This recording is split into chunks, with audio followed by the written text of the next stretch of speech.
യഥാർത്ഥത്തിൽ ഈ വെടിനിർത്തൽ കരാർ നിലവിൽ വന്നു കഴിഞ്ഞു. ശരിക്കും അതിർത്തിയിൽ തോക്കുകൾ നിശബ്ദമായി. ഒറ്റപ്പെട്ട സംഭവം അതല്ല, ചില വയലേഷൻ നടന്നു എന്ന് വാർത്തകൾ വരുമ്പോഴും വളരെ ആശ്വാസകരമായ വാർത്തയാണ്. മാത്രമല്ല, ലോകത്തിനു മുന്നിൽ തീവ്രവാദത്തെക്കുറിച്ചുള്ള ഇന്ത്യയുടെ സമീപനം എന്താണെന്നുള്ള കൃത്യമായ സന്ദേശം നമുക്ക് കൊടുക്കാൻ കഴിഞ്ഞു എന്നാണ് ഞാൻ മനസ്സിലാക്കുന്നത്. പക്ഷേ പഹൽഗാമിൽ മരിച്ച 26 പേരുടെ കാര്യം, അവരുടെ മരണത്തിന് ഉത്തരവാദികളായ തീവ്രവാദികളെ കണ്ടെത്തി നമുക്ക് ശിക്ഷിക്കാൻ കഴിഞ്ഞിട്ടില്ല. അത് ബാക്കിയാകുന്നു. ന്യൂസ് ഡെസ്കിൽ നിന്ന് വിവരങ്ങളുമായി എസ് വിജയകുമാർ കൂടി ചേരുന്നു. വിജയകുമാർ, വളരെ ആശ്വാസകരമായ ഒരു വാർത്തയിലാണ് നമ്മൾ നിൽക്കുന്നത്. ഒരുപക്ഷെ മണിക്കൂറുകളോളം തത്സമയ സംപ്രേഷണങ്ങളുമായി യുദ്ധകാലത്തും നമ്മുടെ അസ്വസ്ഥത പടർത്തിയ ഈ കാലത്തുമൊക്കെ നിന്ന് ഒരു പ്രക്ഷേപകൻ നിലയിൽ ഇപ്പോൾ ഒരു വ്യക്തിപരമായ ഒരു ആശ്വാസം തോന്നുന്നുണ്ടോ?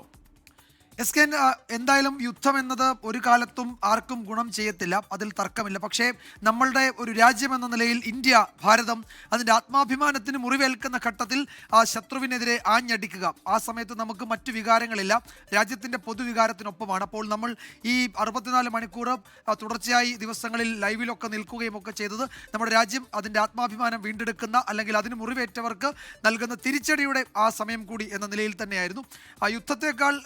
ആ യുദ്ധം എന്നത് വ്യക്തിപരമായി ഒരു പക്ഷേ ആരും അംഗീകരിക്കില്ല. പക്ഷേ അപ്പോഴും രാജ്യത്തിന് ഏൽക്കുന്ന മുറിവ് അതിന് തിരിച്ചടി കൊടുക്കണം എന്നതിൽ ആർക്കും തർക്കമുണ്ടാവില്ല എന്ന് തന്നെയാണ് വളരെ പ്രധാനം.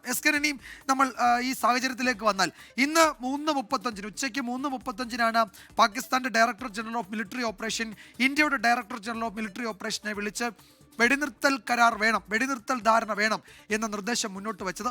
പിന്നീട് അതിന്മേൽ നടന്ന ചർച്ചകളാണ് ഈ വെടിനിർത്തൽ ധാരണ, ഒരു കരാറെന്ന് പറയാൻ പറ്റത്തില്ല, ഒരു ധാരണയിലേക്ക് എത്തുകയും ഇന്ന് 5 മണിക്ക് അത് നടപ്പിലാവുകയും ചെയ്തു. യഥാർത്ഥത്തിൽ ഈ വെടിനിർത്തൽ ആവശ്യമുണ്ടായിരുന്നത്, വേണ്ടി വന്നത് പാകിസ്ഥാന് തന്നെയാണ്.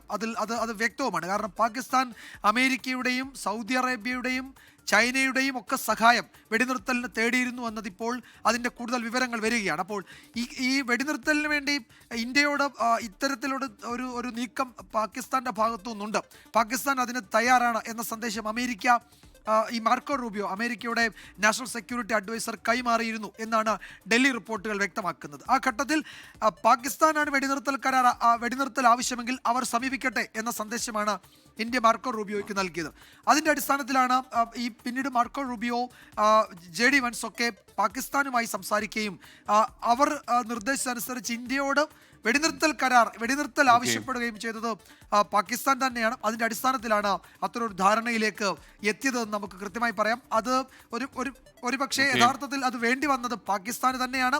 അവരത് ആവശ്യപ്പെട്ടതനുസരിച്ചാണ് നമ്മൾ അത് നൽകുകയും ചെയ്തത്. ഇക്കാര്യത്തിൽ ഇന്ത്യയുടെ സമ്പൂർണ്ണ മേധാവിത്വം കണ്ട ദിവസങ്ങളാണ് നമ്മളുടെ മുന്നിലൂടെ കടന്നു പോകുന്നത്.